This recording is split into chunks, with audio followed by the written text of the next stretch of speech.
ما زالت الأمور غير واضحة في قضية لين بنت العرب، ما زالت الأقاويل متضاربة.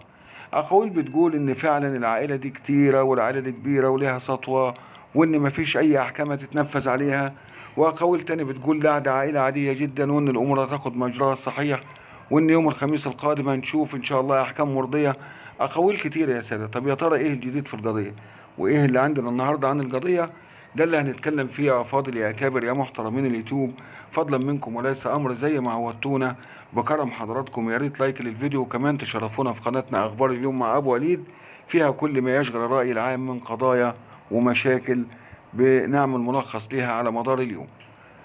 بسم الله الرحمن الرحيم. السلام عليكم ورحمة الله وبركاته محترمين وأكابر اليوتيوب. دائما أجدد الترحاب بحضراتكم في قناتكم، وتحية خاصة من أخوكم أبو وليد. في البداية، اللهم ارحم جميع موتانا واسكنهم الفردوس الأعلى.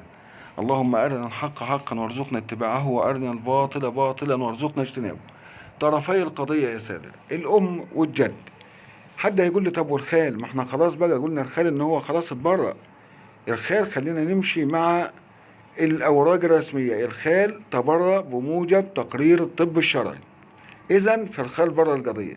مع إن في ناس من نفس المنطقة بتؤكد 100% الخال أول الجنان، مش التاني كمان، ده أول الجنان.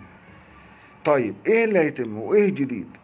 زي ما قلت لحضراتكم، اتقال إن في ناس معينة هدفها إنها تطمس الموضوع خالص. طبعا ده الانفراد اللي احنا عملناه، اللي هي صورة البنت وصورة الدماء اللي كانت على ملابسها، والله المستعان. خدوا بال حضراتكم، بعض الناس بتقول ان الام كانت مخبية ملابس الطفلة دي في مكان قريب من المنزل وكانت دفنها في التراب. مفيش يا سادة الكلام ده، مفيش الكلام ده نهائي. لما النيابة بدأت انها تفتش المكان طلعت الملابس دي، يعني لا كانت مدفونة تحت الارض ولا فوق الارض ولا اي كلام. يمكن احنا كنا قلنا في فيديو سابق، لكن لما وصلتنا المعلومات الحقيقية دايما بنوصلها لحضراتكم. لكن حتى هذه اللحظة اللي احنا بنعمل فيها الفيديو، ما زال الجد موقوف هو والأم منتظرين الحكم النهائي اللي هيكون يوم الخميس. لأن في بعض الناس قالت ده الجد رجع في البيت، ده دفع كفالة وطلع. كفالة ايه؟ هو خبط واحد بموتوسيكل عشان يدفع كفالة؟ دي قضية يا سادة، دي جناية، دي اتحولت لمحكمة الجنايات، لأن دي مش جنحة، دي اتحولت لجناية. أما بالنسبة للصورة دي زي ما قلنا اللي التقطت في العيادة، وإن الطبيب كمان ما قدرش يكشف على البنت، لأن البنت كانت في حالة ذعر. كشف ظاهري تبين إن البنت فعلا بتعاني من جروح قطعية في أماكن معينة، وأوصى الأم إنها تروح بيها للمستشفى. لغاية كده مفيش جديد. طب إيه الجديد؟ خدوا بال حضراتكم، في بعض الناس والنشطاء صدروا أحكام، سبحان الله، قبل ما القضية تنتهي صدروا أحكام وعملوا سيناريو للقضية. الهدف منه هو زلزلة الرأي العام، زلزلة فكر الرأي العام. عايزين يقنعوا الرأي العام ان الموضوع خلاص انتهى. انتوا بتتكلموا في ايه؟ طب شرعي برأ الخال اللي انتوا كنتوا متهمينه، وكمان برأ العم اللي الام كانت متهماه.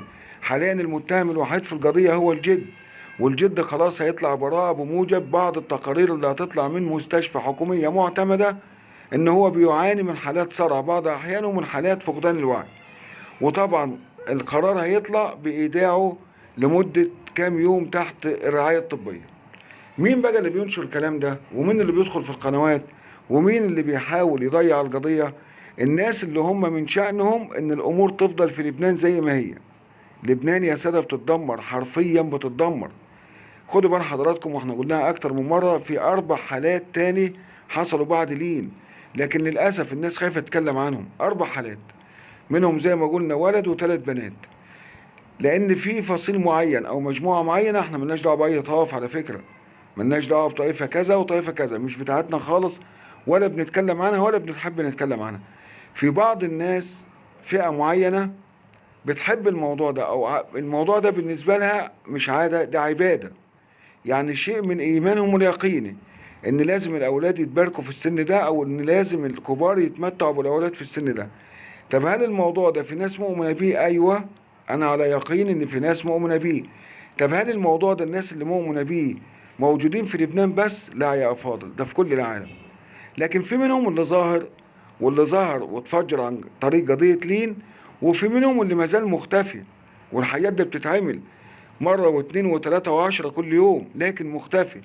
طب فين في العالم؟ في كل بلدان العالم، للاسف للاسف. انا بقول لحضراتكم واقع للاسف موجود معانا.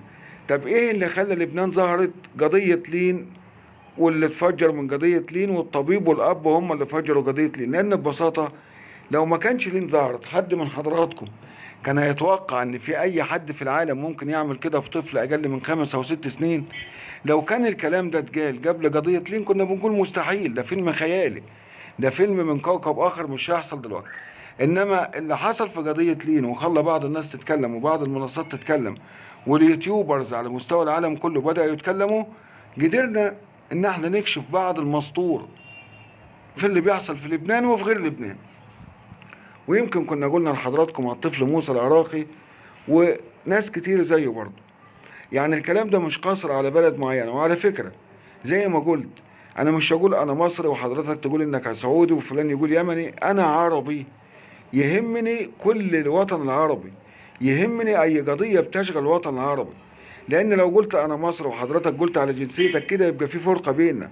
احنا عايزين نحوش الفرقة دي خالص، نقول احنا ناس مهتمين بالشأن العربي. اي قضية بتحصل في اي بلد عربية احنا مهتمين بيها.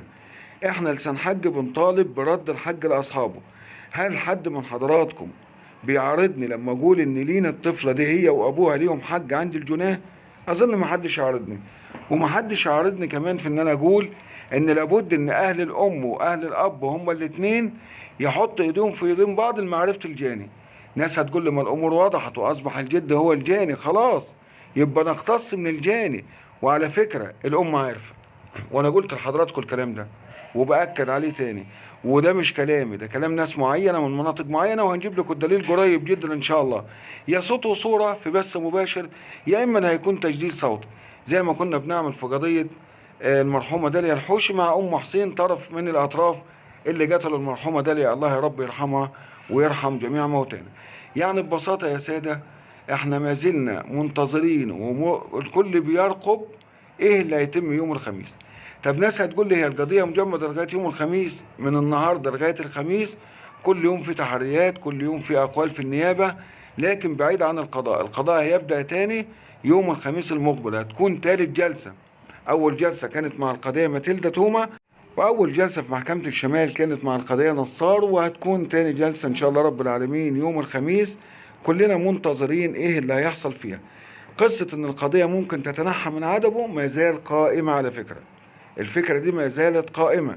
ندعي ربنا انها تظل، لان فعلا لو فضلت في مكانها انا متأكد مليون في المية ان حج لين هيرجع. القضية دي من الناس اللي مش بيسيبوا اي حج ابدا مهما كان الجاني، يعني بتفضل لاخر لحظة بتطالب بحق المجني عليه.